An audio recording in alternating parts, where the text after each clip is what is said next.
بینەرانی عزیز سڵاوتان لێبێت من یادگار فایەقم لە شاری سلێمانی ئەزیزەوە بە شێوەیەکی ڕاستەوخۆ لەگەڵتان ئەبم بۆ باسی ڕۆژ. باسی ئەمڕۆمان تایبەتە بە دوو تەوەر. تەوەری یەکەم تایبەتە بە قسەکردن لەسەر ئەو باس و خواسی لە ئێستادا لە سنووری چەمچەماڵ باسەکرێت و لە سلێمانیش قسەی لەبارەوە ئەکرێت و ئەوترێت گرژی و ئاڵۆزی بە شێوەیەک لە شێوەکان لەوێ بوونی هەیە باس لەواکرێت کە خۆپیشاندان ئەکرێت، بەڵام خۆپیشاندانەکان بە ئاراستەی داواکاری هاوڵاتیان نییە، بەڵکو بە شێوەیەک لە شێوەکان بەکارهێنرێت بۆ هەندێک دەستکەوتی حزبی و قسە لەسەرەوەکرێت کە بە شێوەیەک لە شێوەکان ئەمە کاری کردوتە سەر هێمنی شارەکە و بەرپرسانی ئەو سنوورەی بە شێوەیەک لە شێوەکان نیگەران کردووە. ئایا ئەوان لەو بارەیەوە چی ئەکەن و چه هەنگاوێک ئەلێن بێگومان ئەبێ ئاماژە بەوە بم کە من ئەم شەو جەنابی قایمقامی چەمچەماڵ لێرە حەزوری هەیە لەگەڵمە باس لە خۆپیشاندانەکانەکە، باس لە هەندێک توندوتیژیەکە کە کراوە، باس لە ئەوە ئاکرێت کە بە شێوەیەک لە شێوەکان ئەوترێت کە چالاکانی کۆمەڵگەی مەدەنی مافیان پێشێلەکری ئێمە تا چەندە وایە، تا چەندە ڕاستە لە دەمی خۆیەوە ئێمە گوێمان لێ بێ و هەروە قسە لەسەرەوەکرێت کە هەمیشە گوێمان لێ بووە، ینی کە باسی چەمچەماڵەکرێ ئەوترێت لە سنووری چەمچەماڵ تەقا ئەکرێت و هاوڵاتیان مافیان ئەخورێت و سیارەی نازانم جام ڕۆژ بوونی هەیە و چەکی بێمۆڵەت هەڵەگیرێت و ئایا ئەمە فعلەن واد ڕێژەی تاوان لەو سنوورە لە زیادبوونایە و لە زیادبوون بووە هەر لەوەتی هەیە و ئایا ئەمە فعلەن وایە یا ئەمە غەدرێکە، ئەمە زیادەڕەویەکە بەرامبەر بە چەمچەماڵ و هاوڵاتیانی ئەو شارە ئەکرێت. منە چمە لای میوانەکەم بە خێراتنی کاک ئامانج کە سازجەباریەکەم قایمقامی چەمچەماڵ سەرچاوماناتی. کاک ئامانج ئەمەوێت لەو پرسیارەوە دەست پێ بکەم، ئێوە لەگەڵ خۆپیشاندانن واگەر لەگەڵ خۆپیشاندانن لەگەڵ چ جۆرە خۆپیشاندانێک؟ بەڵێ زۆر سپاس بۆ ئێوە هاوڵاتیان بۆ داواکاری خزمەتگوزاری و مافەڕەواکانی خۆیان. بەڵێ دیارە نەک ئێمە لەگەڵ خۆپیشاندانین، ئێمە تەجروبەشمان لە خۆپیشاندان هەیە. کاتێک من لە کە خوێندکاری زانکۆ بووم ئەزمموی هەرێمی کوردستان زۆر نامە بوو بە خۆپیشاندان. ئێمە ئەو کات دژی هاتنە ناوەی هێزە دەرەکیەکان خۆپیشاندانمان لە ئەو کاتە خوێندکار بووین لە زانکۆی سلێمانی و نوێنەرایەتی بووین ئەنجاممانەدا. چجێ ئەوەی ئێمە من بە دۆکۆمنت شخصاکەم پێش هەموو خۆپیشاندانێک من بە مانگ و بە دوو مانگ ڕێی خۆم هەبووە لەگەڵ سەرۆتری خۆما بە نووسراو یا بە کۆبوونەوە یا بە پەیوەندی تەلەفۆنی یا بە دیدار و سەردان بۆ لای لێپسراوانی سەرۆتری خۆم. واتە ئەزمونشمان لەگەڵ خۆپیشاندان هەیە، یعنی ئەوە نیە ئەمە تەجروبەیەکی تازە بێ، تازە داخلی حکوومەت بوو بێتین ئەم شتانە بەلامان و ئاسایی نەبێت. لە ناو مۆزوعی خۆپیشاندانە قاڵ بووین و نەک هەر لەگەڵ خۆپیشاندانین. من بۆ پێشتر ئاماژەم پێ کرد لە چەمچەماڵ هەر گرتبوونەیەک هەبێ، هەر خۆپیشاندانێک هەبێ، هەردوو تونوتیژی و بارگرژیەک هەبێ، ئەگەر بۆ مەسلحەتی حزبی لێک نەدرێتەوە هەم بە تەئیدی من و هەم بە دژی من زۆر پێش حەدەسەکە کەوتوم. یعنی کاک ساڵح فەقێ بۆ من ئەندامی پەرلەمانە کاکازاد ئێستا سەرۆکی ئەنجومەن ئەو کاتە ئەندامی ئەنجومەنی پارێزگا بووەوە کۆمەڵێک لە برادەرەکانی کەشمان بە چەند مانگ پێش حەدەس کەوتین. بۆ نمونە ئێمە لە 2 ساڵی ڕابردووە لە زستانە وتمانە ئەم هاوینەوە زەحمان زۆر خراپە بێ بە حکوومەت چارەیەکمان بۆ بدۆزنەوە ئەزانین لە قەیرانین بەڵام تووشی ئەم گرفتان نابین. 3-4 جار جەختمان کردوتەوە تا هاوین هاتووە خەڵک لە تینەوە 15-16 ڕۆژ تەحمولی نەبووە خۆپیشاندانی کردو و پشتگیریشمان کردووە. باش بۆچی وتریەوە دژی خۆپیشاندانن؟ ئایا ئەمە بوختانە بۆ ئێوە کرێ؟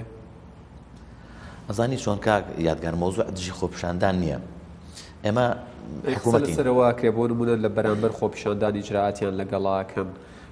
بەهێزیان بەرامبەرە جوڵێنن، ئەمە تا چەندە وایە؟ ئەمەوێت دقیق بچمە سەر ئەوە. ئێمە نێشارینەوە، ینی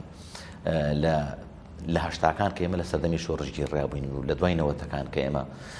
حکوومەتێکی زۆر کەم ئەزمونمان نەبوو، ئێستاش لە دوای پرۆسەی ئازادیەوە بیرمانە چ ئێمە لە شەرقین لە ڕۆژهەڵاتین. باشە لەناو ئەم 3-4 دەوڵەتی دەوروپشتی خۆمانە بازێکی گەورەمان داوە، یان هەوڵی بازێکی گەورە ئەدین کە وەکو تەجروبەی ئەوروپای لێ بکەین. وای لاتۆ زۆر شت کە حەقش بێوتنی بووە بە بڤ، یان زۆر لێکدانەوەی سیاسی یان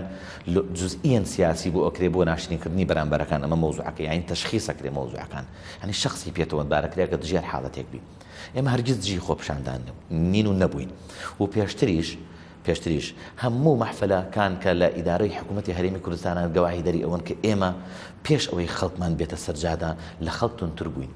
من بەدەر لە مۆزوعی قایمقام بوون وەکو هاوڵاتیەکە زۆر جار برادەرەکانم ئەمەیان بە من و تۆ کە تۆ جیاواز بیرەکەی تۆ جیاواز شتەکانەڵی بە شێوازی تونترش ئێڵی زۆر جار وەزیرمان لێ زیویر بووە زۆر جار ئەنجومەی وەزیرانمان لێ زیویر بووە یان لیژنەمان لەسەر پێکێنراوە لەسەرەوەی کە تون نین لەسەر داواکاری هاوڵاتیانی خۆمان بۆ ئەو کات شانازیمان پێوکرا بووە لەم حاڵەتە تەنها لەم حاڵەتەیە ئێمە ئیتهام بکرێن بۆ کردژی خۆپشان باشە اینجا ئەمێ بێ مەسەلەوە ئێمە ئەو بازە گەورەیەمان داوە کە ئەمانەی وەکو ئەوروپا هەم بگوزارێنین هەم دیموکراسی پراکتیزە بکەین باشە ئەگەر ئەمەش لێکدانەوەی هەڵەی بۆ نەکرێن باشە لە ئەوروپا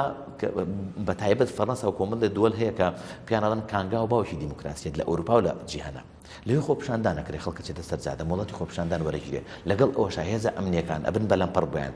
لە 100 حاڵەت 80 بۆ 90 حاڵەتی تووشی بارگرژی ئەبێ لە نێوان هێزە ئەمنیەکان و زۆر جار پرۆفیسۆر و دکتۆرای تایە زۆر جار چالاکوانی کۆمەڵگەی مەدەنی تایە مامۆستای تایە لە ئافرەتە دەرێت ئەمە بەرگریکردن نییە لە تونوتیژین بەکارهێنان بە خۆپشاندەران کە ئێمە دژین و لەگەڵشینین بەڵام با لەسەر ئەرزی واقع باس بکەین ئێمە هێزێکی تۆکمەی زۆر ڕاهێنراوی باشمانەیە کە لە وڵاتە دیموکراسیەکانی وەکو ئەوروپا و فەڕەنسا ڕاهێنرا بێ کە چۆن مامەڵە لەگەڵ خۆپشاندەران نابکە خۆمە ئاماژ دروستی نەکردوم هێزە خۆ ئەم هێزە نە من ئامر هێزم نە من وەزیری ناوخۆم نە من وەزیری پێشمەرگەم نە من بەڕێوەبەری چالێکی مەدەنیەکانم کە حاڵەتێکی ئەمنی دروستە بێ ئەمە خۆپشاندان نییە لە بەردەم قایمقامەتیە لە ناو بازارە ینی مەبەستم ئەوەیە پێش هەموو ئەوەی کە هەرچ ئیتیهامێک بکرێن ئێمە 100 نەک لەگەڵی داوای ڕەوای هاوڵاتیانی سنوورەکانی خۆمانین بەڵکو پێشەن ژیانی باشە ئەو داواکاریانی لەلایەن خۆپشاندەرانەوە بە ئێوە گەشتووە چی بوون و چەند ئیشتان بۆ کردوونیەوە بە هیچ شێوەیەک بێمە نەگەشتووە لەلایەن خۆپشاندەرانەوە کە ماوەیەکە لە سنووری چەمچەماڵ خۆپشاندان نەکرێت هیچ داواکاریەکیان بە فەرمی ئاراستەی ئێوە نەکردووە هیچ شێوەیەک نە ئێمە خۆمان یاداشمانداوە بە سەرۆتری خۆمان کە ڕۆژی کارەبا خراپە لەگەڵ برادرانمان لە ئەنجومەنی پارێزگا و لە پەرلەمانی سەردانی سەرۆتری خۆمانمان کردووە بەبێ خۆپشاندەرانی ئەوەی هیچ کەس پێی دیمان پێوە بکە ئەو یاسایش کە لە پەرلەمانی کوردستانەوە دەرکرا و تەزدیق کراوەڵێ هەموو خۆپشاندانێکە بێ مۆڵەتی یاسایی پێوەربژیرێ ئەوەندە کەس تەقدیمی یەکەی کارگیری سنوورەکەی بکە کە بەرپرسی لیژنەی ئەمنی ئەو سنوورەیە و تەوقیع بکا بڵێ مەسئولیەتی ئەم خۆپشاندانەش هەڵەگرن بەڵام لە سەنسمال حاڵەتی وامان نەبوو ئێمە کۆمەڵێک هاوڵاتی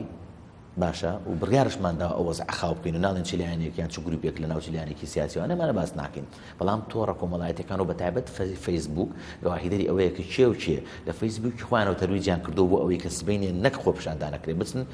بچنە بەردەم وێزگەیەکی کارەبا کە وێزگەیەکی کەرتی تایبەتە ئەمە من وا ناڵم بەسەرەوە قسە بکەم ینی کێ بوونەوەی گوڵە ئاربیژیانە ڕاستی و وێزگەی کارەبایە ئەمیان حاڵەتێکی جیاوازە ئەو ڕۆژە لە شوێنێک ئاماژت بەوە داواڵی کە هاوڵاتی یاسایی گوڵە ئاربیجینی ئاربیجی پێ نییە جا من ویستم بێمە سەر ئەو بابەتە ئەمە تەکمیلی ئەوی پێشووتر بکەم هیچ مۆڵەتی هیچ داواکاریەک بۆ ئەنجامدانی خۆپشاندان نەگەیشتەوە بەدەست ئێمە چونکە هەم شوێنمان بۆ دیارەکەن سەر ڕای ئەوەش ئێمە وەکو بە پرسی لیژنەی ئەمنی فەرمانمان کردو بە پۆلیسی هاتوچۆ بە چالێکی مەدەنیەکان و بە پۆلیسی ناوخۆش کە چاودێری خۆپشاندانەکان و پاراستنیان و پێشخستنیشیان کە پێشیان کەوتون لە دەستپێک هەتاوەکو گەشتونەتە شوێنی خۆی لە خزمەتی خۆپشاندەرانە بوون بەڵام ئەمە من نیم حکوومەتی هەرێم خۆی بیرەکاتەوە کە وحدەیەک هەیە کە تاقی هەموو هەرێمی کوردستان دابینەکە با یەکجار سەمسەماڵیانە بیر نەکەینەوە مەسەلەن وێزگەیەکی کارەبامانەیە لە دابینکەری ناڵم 150 خواردتری شار و شارستکەکانی هەرێمی کوردستانە مەترسی لەسەرە ڕۆژێک دووسێ ڕۆژ پێش ئەوە هەڕەشەی لێکراوە کە داخلی ئەو وێزگەی ئەبن نەک هاوڵاتیانی سیڤیل نەک ئەوانەی کە لەگەڵ داوای تەواوی داخوازیەکانی خەڵکی سەمسەماڵان و لەگەڵ ئەو خەڵکیان ڕۆشتونتە سەرجادە ئەوان هەمویان عەزیز ئێمن و خۆشمان و یەک بەیەکیان ناسین بەڵام پێشتر لە ئەملا ئەولا لە پێچوپەناوە هەڕەشە کرا بوو کە ئەو وێزگەیە خراپی بەسەری هێندێ باشە اینجا ئەو هێزەکە هێزی سنووری خەزای سەمسەماڵ نەبووە ئەو حکوومەتی هەرێمە خۆی ئەمانەی ئەم هێزە خۆیان بە بەرگریکاری هاوڵاتیانی شارەکە ئەزانن یان مەبەستیانە بە شێوەیەک لە شێوەکان دۆخی شارەکە بەرەو ناسەقامگیری ببن ئەو دەیەوە تێگەشتون مەبەستت ئەو هێزانەیە کە ئەیانەیە ئەو خۆپشاندانە بکرێ بەڵێ کە تۆتت تەرویجیان بۆ کردو و باسییان ئەمێ ڕوونکردنەوەک لەسەر ئەو پرسە بدەم بۆ نمونە ئەمە لە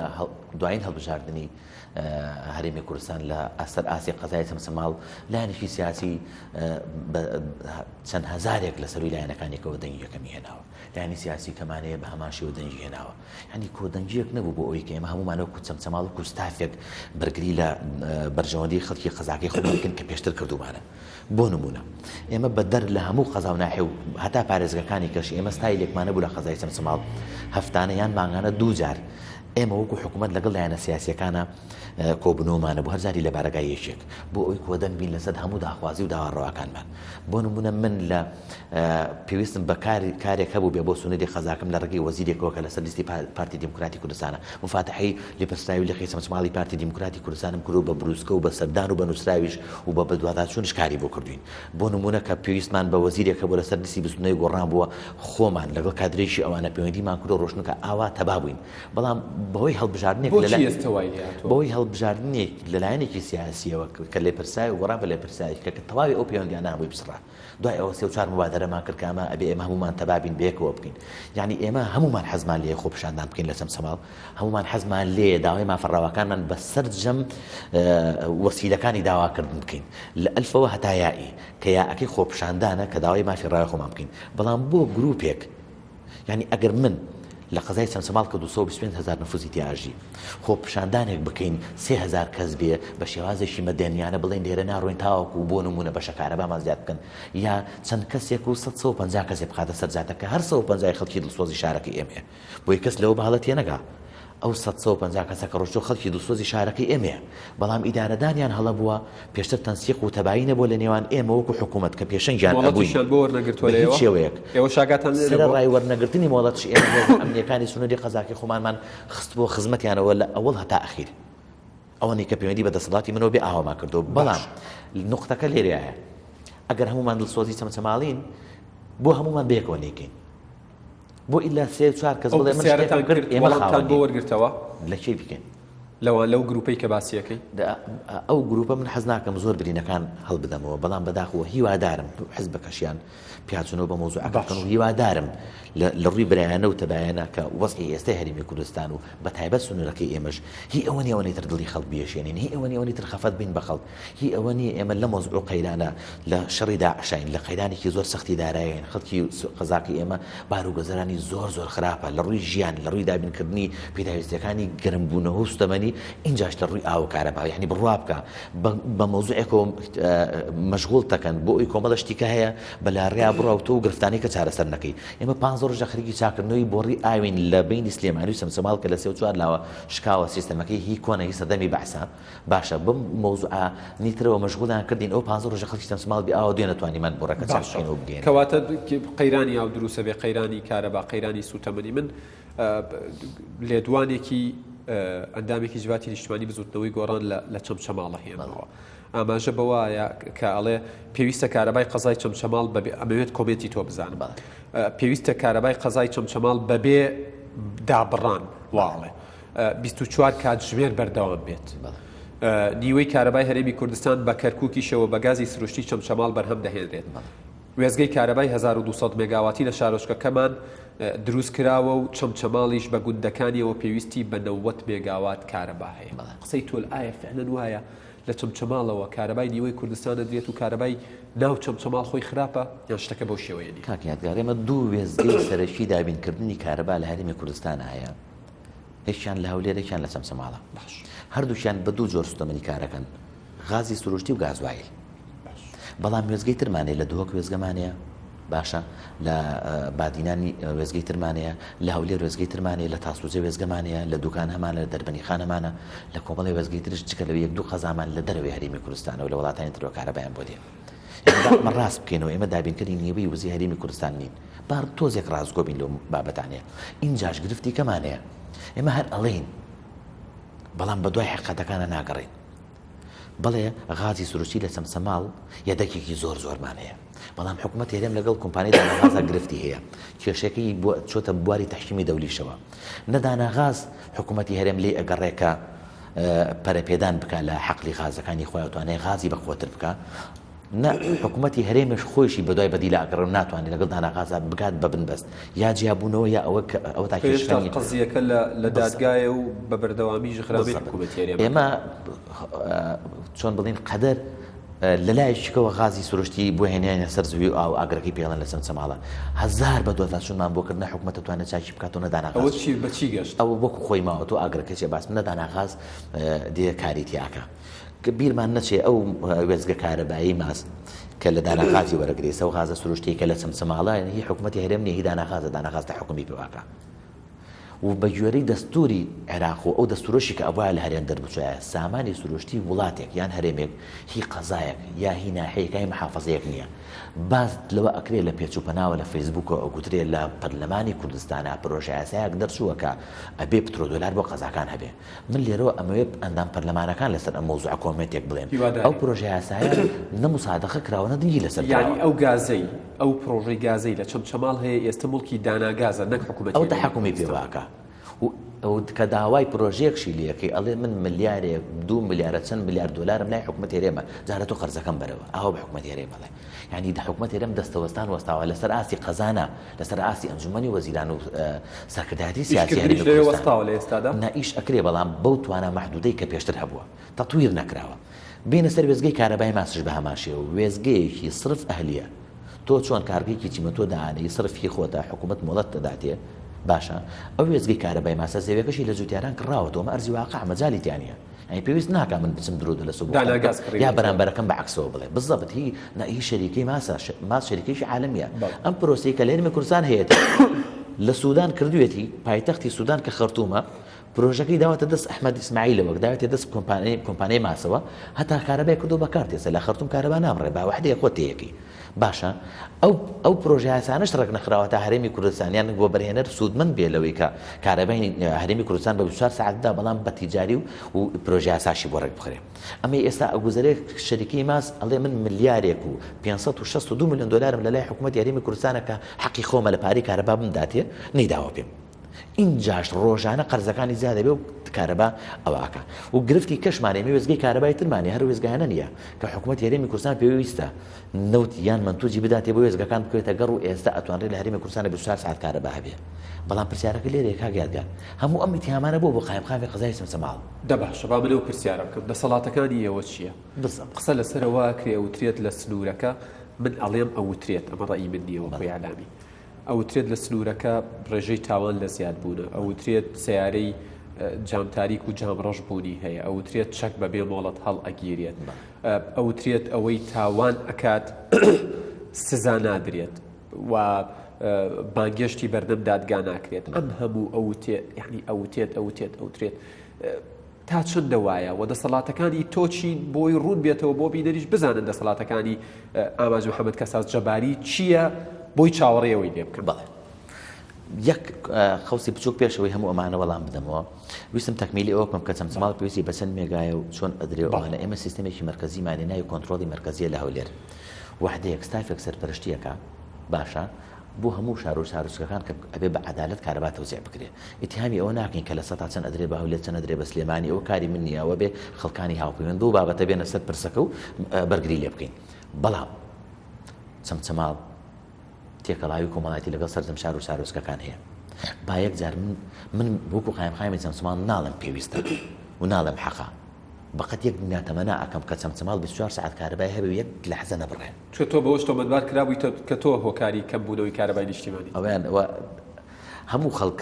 کەسانێک کە یەک تۆز ئاسی ڕۆشنبیریانە بێ ئەزانن کە دوگمی کارەباکە لە ژووری قایمقامەتان نیە چونکە ئەکسەرەتی خەڵکی چەمچەماڵ مراجعیم نەکەن لە قایمقامێت هیچ پلاکیشی گەورە نیە من کارەبای چەمچەماڵی پێ بدەم بیکەمە 24 ساعت یاکەمی بکەمەوە ئیعازش لای من نییە کاگەیەکدار بیرمانەچێت لە سەردەمی مەلەکیە نەک لە جمهوریە لە سەردەمی مەلەکیە ئیعازی کارەبا لای سەرۆکیەکەی کاریگەڕی نەبووە هەموو پارێزگار و قایمقامەکان و مدناحەکانی چەندین دەی ڕابردوو ئێستا و داهاتوش گەواهی دەرێ و مۆزوعات کە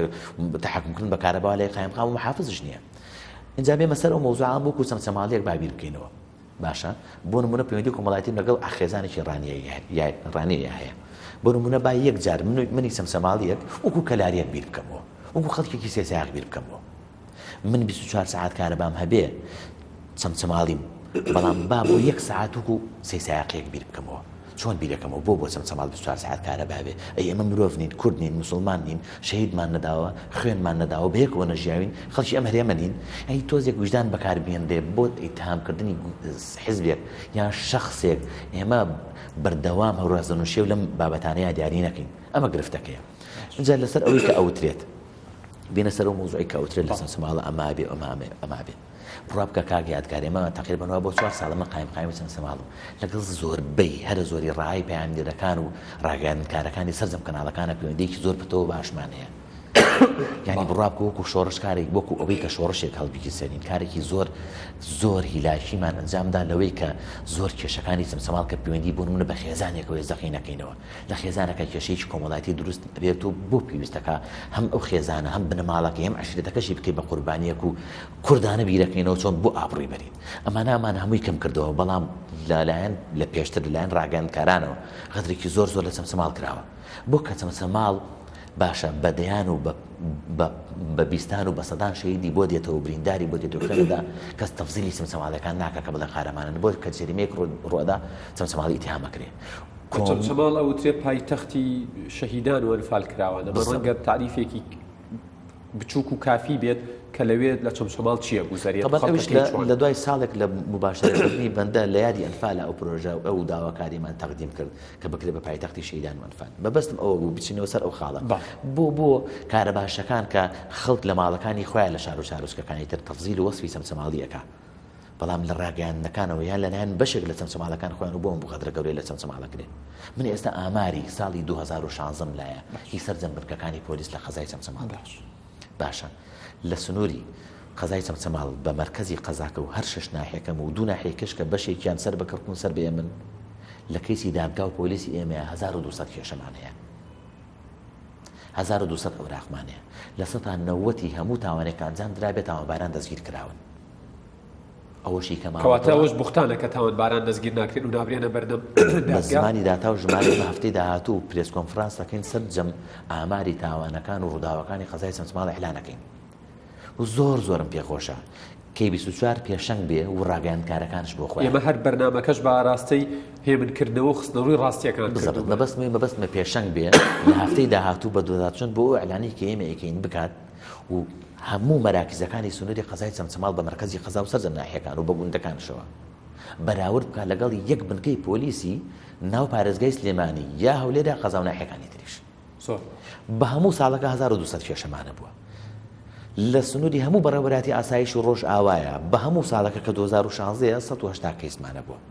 دەبڕوان ئاماری بنکەکانی پۆلیسی سەرجەم پارێزگاکانی کە هەرێمی کوردستان هەڵبدەرەوە بزاوایە ئەمی کە منەڵم زمانی ژمارەیە ئەمی کە منەڵم ئاماری بنکەکانی پۆلیس و دادگاکانە بۆ چەمچەماڵ ئیتهامەکرێ باسی تەقەکردن لە چەمچەماڵەکرێ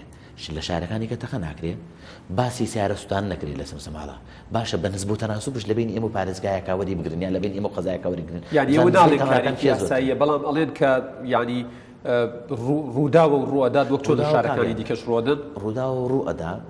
خوای گەورە پێغەمبەری بۆچی نادۆتە خوارەوە بۆ لای مرۆڤەکان وەکو تۆ بە سەماویەکانی بۆچی داناوە ئەی بڵین قانون و نوسوسا تەشریعەکان یا قانونی عقوباتی عێراقی بۆچی دانراوە دادگاکان بۆچی دانراون کاری بنکەکانی پۆلیسیە ئەگە ئینسانەکان هەمویان مەعسووم بوایان ئەم هیچ پێویستێکمان بەم موەسسەساتانە هەبوو لە هەموو شار و شارچکێکتان ڕۆدا بەڵام ئەوەی چەمچەماڵ زۆر لە حەدی خۆی زیاتر قەبە ئەکرێ بڕوا بکە کاک یادگار هەموو جارێک ئێمە ئەمان ڕوبەڕووی هەموو لایەنە سیاسیەکان و ڕاگەیاندنەکان کردوێتەوە لە چەمچەماڵ دۆخێک ئەو گوزەریە گروپێکە ناوی کەسیان ناینین ئەیان لە ڕۆژی چەمچەماڵ ڕێک وەکو سەردەمی هەڵبژاردننی پێشوو تربێنەکەی پێشوو وەکو سەردەمی ینی تا ئەم دقەیە لەو زەمانەیە ئەژین کاک یادگار بڕوا بکەمە کارەساتە ینی چەمچەماڵ چەندین ساڵ هەرێمی کوردستان بەبەستیانە ناوی شارەکە و خەڵکەکەی بزڕنێ ئیتر لەسەر ئەو ستایلە ڕاهاتوو ناتوانن خۆیان بگۆڕن خۆیان تازە بکەن و نازانن دوو خولەکەم ماوە کەمتر لە دوو خولەک دوو پرسیارمەیە بەبەست بە وەڵامی بە وەربگرمەوە لە لێدوانەکانتە و لە داتاکانی هەمیشە باشە بەوە دراوە کە یەکێتی نیشتیمانی کوردستان حزبی یەکەمی چەمچەماڵە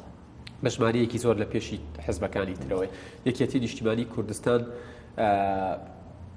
چووە فایەکی نواندووە بەرامبەر بە شارەکە بۆی بەدەم داواکاریەکانی ئێوە بێت و لێرە و پەیامتان چییە بۆ حزبەکەی خۆشتان بەڵێ زۆر بە کورتی بێ لە پەیامەکەوە دەست بێکە باش باشە پێیانی ئێمە بۆ سەرکردایەتی یەکێتی نیشتیمانی کوردستان و مەکتەبی سیاسیەکەی ئەوەیە کە هەمویان قەرزاری سەمسەماڵن، هەمویان قەرزاری خوێن و قوربانەکانی سەمسەماڵن و داوا لە هەمویانەکەم بەردەوام و هەفتانە سەردانی قەزای سەمسەماڵ بکەن یان بەدەم داواکارەکانی ئێمەوە بێن تەماسیان هەبێ لەگەڵمان، چونکە ئێمە بەردەوام خەبات و قوربانیمان زۆر داوە و خزمەت و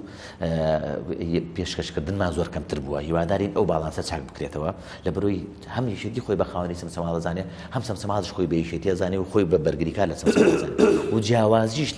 لە نێوان یەکێتیەکانی سەمسەماڵ لەگەڵ هەموو لایەنەکانی کە ئەوەیە بەردەوام ڕێزی زیاتری بەنامەرەکەی گرتووە بە حرمەتر بووە لەگەڵیان. ئەمە زۆر زار گرفتی بۆ دروستکردین ئەو نەرمونیانە بەغەڵەت لەلایەن ئەو کەسانی کە خراپ بیرەکەنەوە بەوە تەفسیر کراوە کە گوایە ترس هەیە لە مەوزوعەکانیان کە مەزمونی. نامەیەکی تریشم بۆ هاتووە سەبارەت بەکردنەوەی ناوەندەکانی خوێندن لە قەزای لە چەمچەماڵ ئەڵێ و پرسیاری لێ بکە وەکو سەرۆکی یەکەی ئیداری ناوچەکە یاخودە و پەیامی پێ بگەێنە کە ئاگایان لە ناوەندەکانی خوێندن بێت کۆمەڵی پێداویستی و خزمەتگوزاریان پێویستە بۆیان دابین بکرێت. پرسیاری دووەمم زۆر بەخێرایی ڕۆڵی قەزا و دادگاکان لە چەمچەماڵ چییە و تا چەندە توانیویانە جەریئانە بوێرانە بێلایەنانە مامەڵە لەگەڵ تاوانەکانە بکەن و ئەوەی پێویستە بچێتە بەردەم دادگا بیبەنە بەردەم دادگا. زۆر بەکورد من خۆم 6 ساڵ ئەفسەری یاسایی و هەروە لێکۆڵەر و هەروە محقق عەدلی بووم لە دادگاکانە. ئەوەی کە لە دادگای چەمچەماڵ ئەیبینین ئەدایەکی زۆر باش، زۆر لیان رازین، زۆر بەباشی کارەکانی خۆیان ناکەین. بەڵام لێرەوە پەیامم بۆ چەمچەماڵەکانەوە گرفتی هەم دادگاکان هەم هێزەکانی جێبەجێکردن کە پۆلیس و ئاسایشە لەگەڵ هاوڵاتیەکانی خۆمانەیە لەوەی کە تاوانێکی بەرامبەر ئەنجام بدرێت بەس ئەوەندە هاوکارمان بێت لە ماوەی 2 ڕۆژە تەنازول نەکا. دوای نەبێت وعیبە بەسەر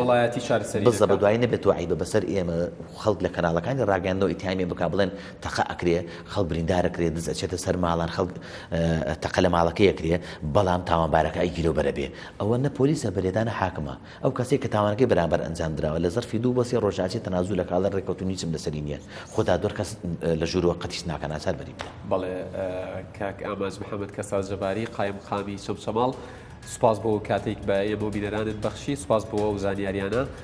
مادوونە بن بینەرانی ئەزیز. ئەمە تەوەری یەکەم بوو. تەوەری دووەم لەگەڵ کاک ئەبوو بەکر عەلی یاخود کاک ئەبوو بەکر کاروانی وەکو ناسراوە قسە لەسەر خەمەکانی کوردستان و لێدوانەکانی مالکی سەبارەت بە کشانەوەی هێزی پێشمەرگی کوردستان و زۆر پرسیترەکەی شاشەکە بەجێمەتەوە.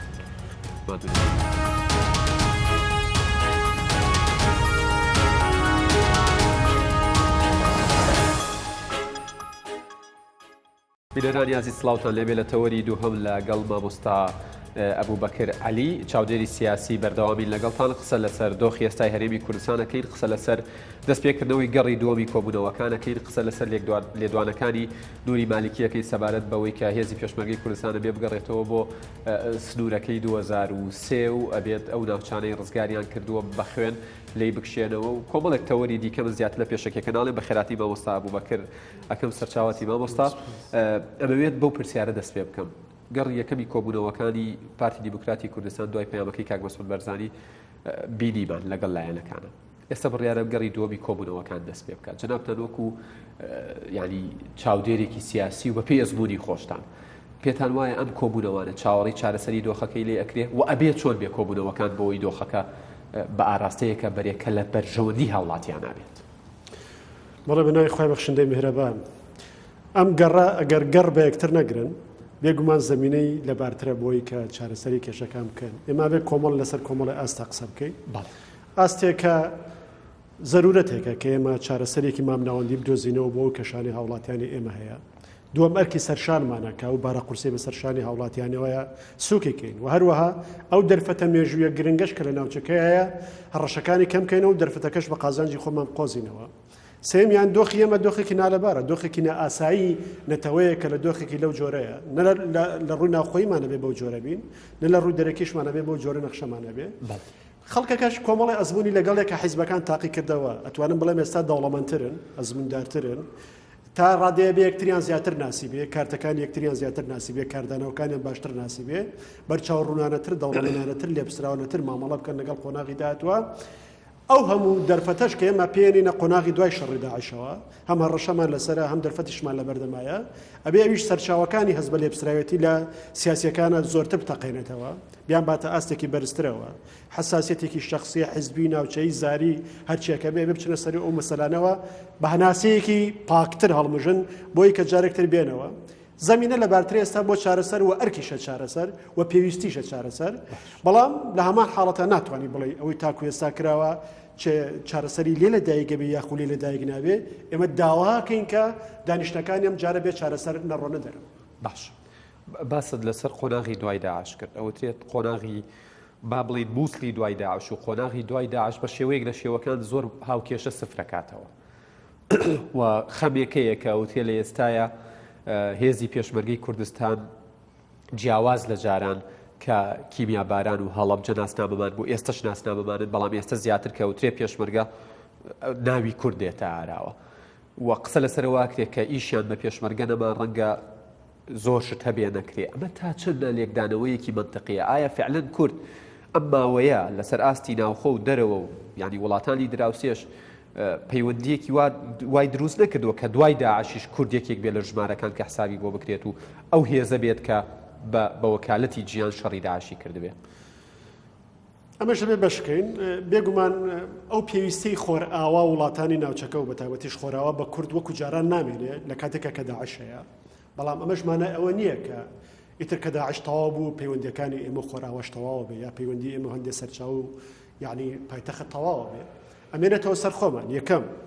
چەند ئیش لەسەرواکەین خۆمان ئەو پەیوەندیانە تەواو نەبن و ئەوە چیەوێ ئەوە بە بڕای من دوو سێ شتێوێ یەکەمیان ئەوە بێ ئێمە لە کوردستانی خۆمانە ئەوەی کە تا ئێستا چاوپۆشیمان لێکراوە لە دۆخی پەرلەمان و سەرۆکاتی و وەزعی ناوخۆ و قەیرانی سیاسی و ئابووری و ئەمانە ڕەنگە لەمە بە دواو چاوپۆشیمان لێ نەکرێت ئێمە بێ خۆمان لە ناوە بیناکەینەوە بۆی خەڵە لاوازەکانی خۆمان دەستنیشانکەین و تیان پەڕێنین ئەبێ لەبەر چاوی دنیا ئیرادەیەکی یەکگرتوو لە خۆمان نیشاندین بۆی خەڵک ڕێز لە ئیرادەی ئێمە بگرێن هەر داواکارێکمان هەبوو ئیرادەیەکی پارچە پارچە بوو نیشانی دەرەوەی خۆمان نەدەین ئەو خاتە خەڵک نەزانێت لەگەڵ چێ مامەڵە بکە کام ئیرادە ڕنگدانەوەی کوردەوە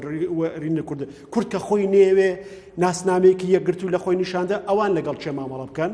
و لە دوایان ناومێتکەین هەر کەسێ بیەوێ کە خاڵی لاوازی ئێمە بقۆزێتەوە بە قازانجی سوود وەرنەگرتن لە قۆناغی دوای داعش مەسەلەیەکی زۆر گرنگکە قۆناغی دای داعش مەرجنێ قۆناغی دوای شەڕ بێ مەرجنێ قۆناغی دوای ئومێدیش بێ بۆ ئێمە مەرجە ڕەنگە قۆناغی دوای عێراق بێ بۆ ئێمە بەڵام ڕەنگە بیکەین بە قۆناغی دوای کێشەکانی ناوخۆشمان یعنی کۆمەڵی پێناسە بکەین بۆ دوای داعش لە ڕوانگەی پێداویستەکانی خۆمەوە من زۆر جار خەونی خزمی نزیکی پیر و ئەمانم خەونم بۆ ژێڕانەوە کاتی خۆی بەو جۆرە بۆم تەفسیرەکردن کە کێشە دەرونیەکانیان بۆ حەلکەم بەڵام ئێمە ناخۆمان خەڵەتێنین کێشە دەرونیەکانمان کێشەکردەیەکانی ئابوور و سیاسیمان بەو جۆرە تەفسیرکەین و بۆ جۆرە خۆمان ئامادەکەین کە دوای داعش بۆ ئێمە لە پێش داعش باشتر بێت بەڵام ئەمە خوێندنەوە خۆبیناکردنەوە تێپەڕاندنی هەندێ هەست و عەقڵیەت و جۆری مامەڵا خواست کەواتە دەرکردن و لەناوبردن و ڕاونانی داعش لە مووسڵ چەند خێرا بێ ئەبێ ڕێکەوتنی لایەنەکان و گەیشتن بە ڕێکەوتن لەسەر سەرۆکایەتی هەرێم و سەرۆکایەتی پەرلەمان و حکوومەت و تەواوی ئەو کێشانی کە لە نێوانی لایەنەکانە هەیە ئەبێ لەوەش خێراتر بێ زۆر نەگونجاوە شەڕی مووسڵ تەواو بوو بێ ئێمە شەڕی ئەو لێکدابڕانەی خۆمان لە کوردستانە تاوا نەکردوێت زۆر نەگونجاوە بچینە قۆناغی پاش داعش ئێمە نەچووبینەوە قۆناغی پاش ئەو ناکۆکی قەیرانانی لە 2 ساڵی ڕابردووە لە هەرێمی کوردستانە ڕوویداوە ئەبێ قۆناغی پاشەکە لە کوردستانە دەستی پێکرد بێ ئێمە چووبینە قۆناغی پاش قۆناغی ڕابردوو بۆی کە ئەوێ هات ئێمە ئەبێ ڕێککەوتبین لەسەر نەخشە ڕێگایە من لێرە یەک قسە لەسەر گەڕی دانوستانەکانی شەکەم کە من بەنیازم بیشنووسم لە چوارچەوەی وتارێکن کوردستانی ئێستا هەرێمی ئێستا باشووری ئێستا کورد لە ڕۆژهەڵاتی ناوەڕاستی ئێستا تەنها پێویستی بەڕێکەوتن نییە لەسەر وەگەرخستنەوەی پەرلەمان و سەرۆکاتی هەرێم و جە دووبارە دابینکردنەوەی حکوومەت و ئەم کێشانەی ناو حکوومەتەکان کە پەیوەستە بە کێشەی دەسەڵات و جۆری دابشکردنی دەسەڵاتەکان و ئەو ڕۆڵانەی کە هێزەکانی بینین و ئەو کێشانەی تووشیان مەسەلانە بوو لە کوردستانە ئێمە پێویستیمان بە ڕێکەوتنێکی زۆر لەوە فراوانتر هەیە ئەبێ ئەمە بەشێک بێ لە ڕێکەوتنە فراوانە پێویستە ئێمە ڕێکەوتنێکی نیشتیمانی گەورە بکەین پەیمانێکی نیشتیمانی گەورە مۆرگەی ناوی بنین پەیمانی نیشتیمانی مەزن نەخشە ڕێگایەکمانە بێ بۆ دەرچوون لە قۆناغەکە و بۆ سوودوەرگرتن لە قۆناغەکە ئەمە بەشێک بێ بۆ هیوادارم دیدەکەمان فراوانترکەین بۆ ڕێککەوتنی ئەمجار. باشە مامۆستا کاروانی من هەم لە بەرنامەی باسی ڕۆژ و هەم لە بەرنامەکەی دیکە شوێنە گەورەکە چەند جارێکە باسی ئەم پەیمانە نیشتیمانی ئاکەین، ئەم گرێبەستە نیشتیمانی ئاکەین، ئەم گرێبەستە کۆمەڵایەتی و سیاسی و نەک بە بەدیلی دەستور، بەڵام گرێبەستێک بێ کە لایەنەکان ڕێکەون لەسەری و حکوومەتیش حتممە گوێی لێمان بووە چ لە ڕێگەی خۆیانەوە چ لە ڕێگەی ڕاوێژکارەکانیانەوە، یعنی ئەوە تا جەنابەت دیسانەوە جەختەکەیتەوە بەبێ بوونی ئەم پەیمانە نیشتیمانیە کە بەها و بەرژەوەندیە باڵاکانی تاک و خاکی هەرێمی کوردستانی تێدا جێگا بکرێتەوە، ئایا ئێمە ئەکرێت گەشتبین بین بەداهاتوو؟ بە گوێرەی ناتوانین لێپرسراوانەی بە تەواوەتی لێپرسراوانە مامەڵە بکەین لەگەڵ داهاتوو و ئەو ئەندازەی گەشتبینین گەشتبینیەکەمان لەسەر بناغەیەکی کۆنترێتی دانەمەزراوە کە بۆ ئێمە بەرهەم بە. بۆیە من وەکوتم ئێمە کێشەکانمان هەمەلایەنن ئەبێت دیدگاشمان هەمەلایەنە بێ، ناوچەکە هەڵتەکاوە ئەبێت تێگەشتمان بۆ جۆری مامەڵەکردن لەگەڵ ناوچەکەشە یەکگرتوانە بێ بەمانەی کە کوردانە بێ نیشتیمانیانە بێ لە هەمان کاتە هەمەلایەنە بێ بۆ هەموو ئەو هێز و گۆڕانکاری و فاکتەرانەی کە ڕۆڵان هەیە لە دروستکردنی ڕۆداوەکان لەسەر ئاستی ڕۆژهەڵاتی ناوەڕاستە و ڕنگدانەوەیان بەسەر وڵاتی ئێمە و گەلی ئێمەوە. باشە بە بڕایەوە باشوور بەم دۆخە ئێستایەوە ئەتوانێت قەڵایەکی قایم بێت بۆ پارچەکانی دیکەی کوردستان لە باکوور و ڕۆژهەڵات و ڕۆژاوە. بەم دۆخەی ئێستایەوە بێگومان نەخێر هەر قەڵایە، بەڵام قەڵایەکی کێشەی تایە، یعنی قەڵایەکە کێشەی تایە ئەو قەڵایە نیە و بەرام دەوروبەرەکەشمان سوود لەمە وەرەگرێ ئەڵێ واتانەوێکی ئەو پڕێتانەیە بگەن بە باشووری کوردستان گەیشتن بە باشووری کوردستان ئەوە دۆخەکەی ئەوە دۆخەکەی ئەو شارێ بێ. ئێمە بێگومان ئێستا باشوور قورسایی جیۆپۆلیتیکی مەسەلەی کورد لە باشوورایە و هێزەکانی دەوروبەر زۆر گرنگە تێبگەن ئەبێت لە باشوورەوە دەست پێ بکەین و بگەڕێنەوە بۆ پارچەکانی تر بۆ چکم لێرە پرۆژەیەکی نیشتیمانی با لە قەیرانی شابێ با لە کێشە شابێ هەیە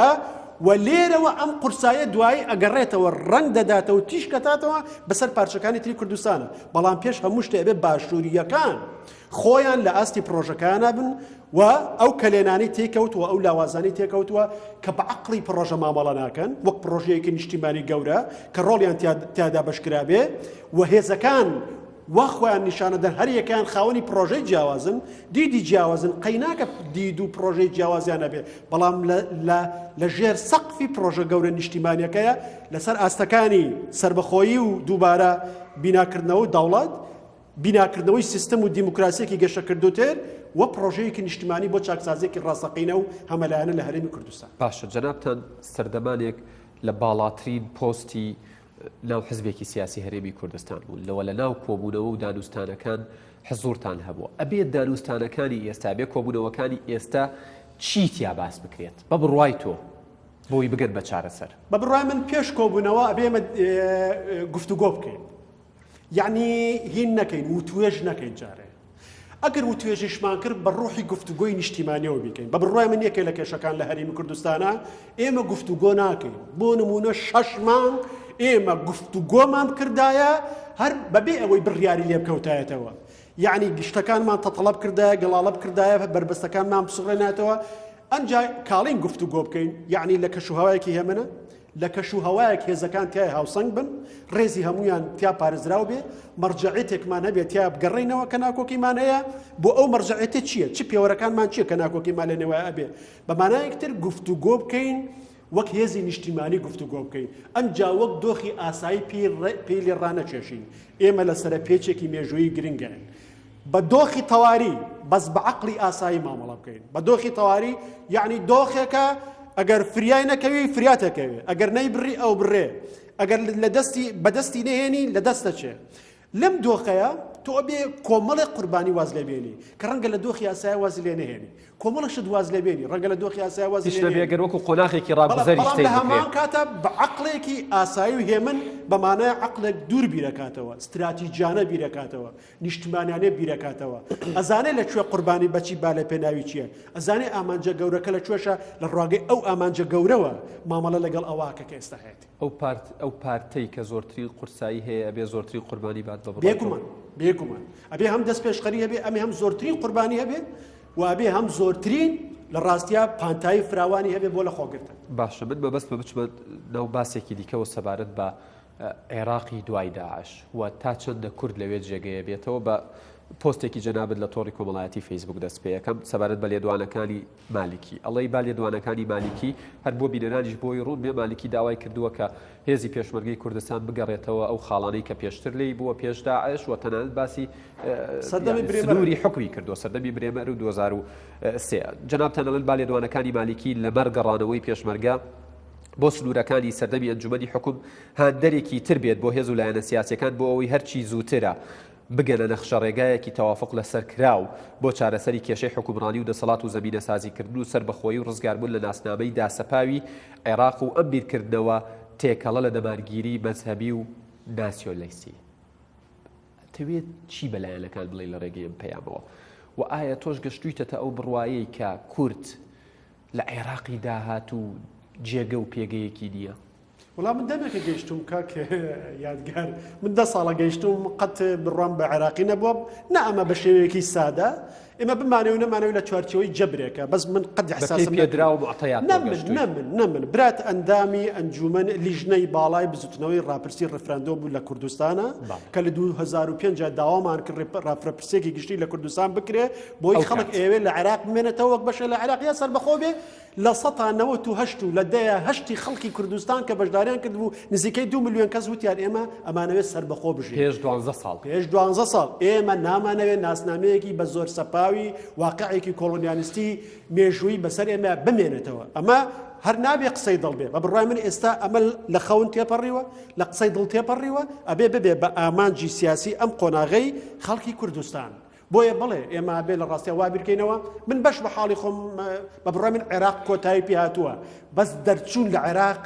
عقلیەوێ استراتیژیەوێ سەلیقەیەوێ بۆی بە کەمترین زیان دەرچی وە بچیتە قۆناغی دوای عێراق ئەگەر نەشتوانی 100% سەربەخۆبی بچیتە قۆناغی عێراقێک کە عێراق هەر بەناو مابێ وەک خەلیفەی سەردەمی عەباسی خۆی بەناو بخوێنیتەوە بەڵام دەسەڵات هەمووی سوڵتان بێ بەڵێ ئەبێ سەرکردایەتی سیاسی کورد چۆن مامەڵە بکات و ئەبێ گوێ لە کێ بگرێ لەم کاتێ پێش هەموو شتێ بێ گوێ لە خۆیان بگرن ئەبێ فێری گوێگرتن بمن لە یەکێک ئەبێ بزانن وەکو مەلا عەبدولکەریم مودەڕی سەڵێ زمانت یەکە و گوێچکە دوانە واتەیەک بڵێ و دوان بزانە ئەبێ فێر ببن کە دوو گوێچکەت هەیە بێت دوو جار گوێ بگری ئەنجا یەک جار قسە بکەین زۆر مهمە کە گوێ لە یەکتر بگرین ئەنجا بە زمانێ قسە لەگەڵ یەکترین کە توانای گوێگرتنمان لەگەڵ یەکترە بێ ئەنجا گوێمان لە قسەی خەڵکی تریش بێ لە لێدوانی خەڵکی تریش بێ ئەنجا عەقڵمان بەکاریش بێن بۆ لێکدانەی و ئەمانە فبشر عباد الذين يستمعون القول فيتبعون أحسنه زۆر لێدوان هەیە زۆر قسە هەیە زۆر گوتار هەیە زۆر پرۆژە هەیە تۆ زۆر شوێن چیەکەوی ئەبێ عەقڵی گەڕان بە دوای باشترینت هەبێ چی زۆرترین بەرژەوەندیت هەیە زۆرترین کاریگەریت هەیە زۆرترین گەشتبینی و ئومێدیت هەیە بۆ نەتەوەکەت لە ڕاستیات ئەبێ بەو جۆرە ماڵ لە ئێستادا ئەبێ حکوومەتی هەرێم و پارتە سیاسەکانی سەرگۆڕەپانی سیاسی هەرێمی کوردستانیش دەست بکەن بە هەنگاونان بۆ قۆناغی هەرێمی کوردستانی دوای عێراق بە دڵنیاییەوە بەڵام جددیەت هێ هەنگاونانە لە چێوە دەرەکەوێ لەم گفت و گویانەی کە ئێستایکەن بێ زۆر کراوە بن زۆر لێبوردە بن بە تایبەتی پارتی دیموکراتی کوردستان کە لە هەندێ ڕۆ خۆی وا دەرەقا لێپسراوەتی زۆرتری قۆناغەکە لە ڕوونێتەوە یێواگرێتە ئەستۆ ئەبێ ئازابن لەوەی کە ناو خۆمان بیناکەینەوە بۆی بەکردەوە هەنگاو بنینە سەرەتای ئەو هەنگاوانە بنین کە بۆ قسەکردن لە چارەنووسی عێراق و چارەنووسی ئێمە لە دوای چارەنووسی داعش پێویستە بیکەین و هەموو لایەک گوێمان لێ بگرێ باشە باسی پارتی دیموکراتی کوردستان دەکرد پارتی دیموکراتی کوردستان ناڵێ من خاوەنی قەزیەی سەربەخۆیی بەڵامەڵی ئێمە لە هەموو لایەنەکان زیاتر باسیەکەین مادام لە هەموو لایەنەکان زیاتر باسیەکەن تۆش پێت وانییە کە ئەبێ پارتی قوربانی بە زۆر شتی بچووک بات لە پێناو پەیامە گەورەکە و ئامانجە مەزنەکە کە سەربەخۆیی پێم وایە بەڵگەنەویستە ئێمە 2 ساڵ ئەوەیان پێڵێین کە پارتی دموکراتی کوردستان ئەگەر خۆی وا پێناساکە بەشێ لە مستاقیەت و ڕنگدانەوەی ئەمە چییە؟ ئەبێ کراوە بێ بە ڕووی چارەسەرێکی ڕاستەقینە بۆ کێشەخانی ناوخۆی هەرێمی کوردستان بۆی گەلی ئێمە ئامادە بێ بۆ بڕیارێکی نەتەوەی وا گەورە و گرنگ بۆی بڕیاری هەموو خەڵکی کوردستان بێ نەکەر بڕیاری هێزە سیاسیە کوردیەکان بێ بڕیاری هەموو پێکاتەکانی کوردستان بێ هەموو فکر و تەوژم و ئاین و مەزەبەکانی خەڵکی کوردستان بێ ئەمە جۆرە لە گەشتبینی جۆرە لە ئومێد جۆرە لە سەقامگیری جۆرە بەیەکەوەبوون جۆرە لە ئاشتەوایی نیشتیمانی هاودڵی و سەنگیەوێ ئەمەش بەچی دەتەدی بەوەی ئێمە کە بتوانین ڕابردووی خۆمان تێپەڕێنین شەڕی خۆمان بکەین هەریەکەمان شەڕی لاوازیەکانی خۆمان بکەین کە بەشێ لە لاوازی هێزە کوردیەکان لەوانەش پارتی دیموکراتی کوردستان ئەو بربەستە دەرونیانەیە کە بۆی دروستە بێ کە جاری وای لەیەکە دۆخەکە بەم جۆرە بگەکە یعنی ئەبێ کەمتر گوێ لە فەیسبوک و تۆڕە کۆمەڵایەتیەکان و لایەن عاتفیەکان بگرن حزبەکان بۆی بتوانن بڕیاری دروست بدەن بەدڵنیاییەوە سیاسیە و خەڵکەیە کە لە کاتی پێویستە بڕیاری دروستەدا و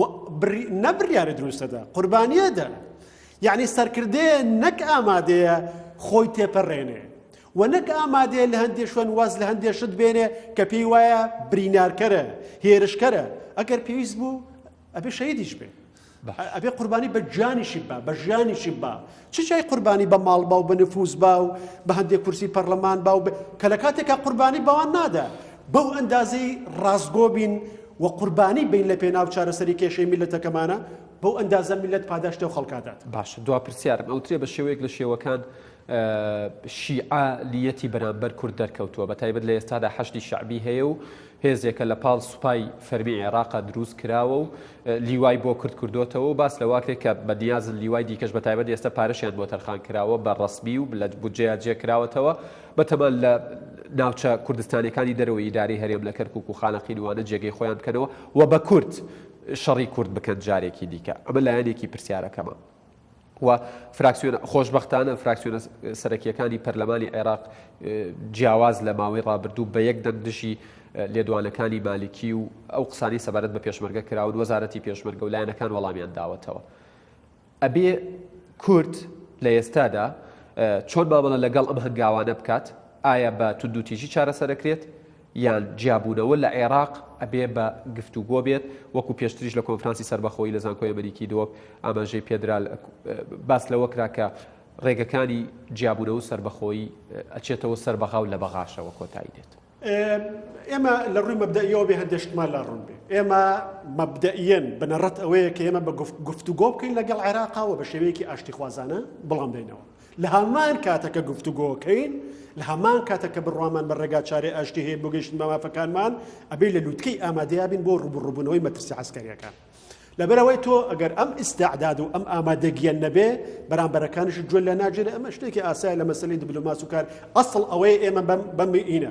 بەڵام دوام ئەو کوردستانی ئەوان پیان وایە سەربەخۆیی وەرەگرێ کاموێنایەتی سنوورەکانی لەکوێن برات ئەندامی ئەو وەفدە بوو کە ئەنجومەنی کە لیژنەی باڵای بزوتنەوەی ڕفراندۆم 2 ملیۆن ئیمزای خەڵکی کوردستان مامرد بۆ لای ئەنجومەنی حکم محەممەد بەحر العلوم و بەشداری مامۆستا سەلاحەدین پێشوازیان لێکردین کە مامۆستا سەلاحەدین مەوعیدەکەی بۆ وەرگرتین ئەو کاتە ئەو کاتە وتیان بەم سنوورە ئێستای هەرێمەوە هەر ئێستا پیرۆستان بێ سەربەخۆ بن و لە عێراق جا ببنەوە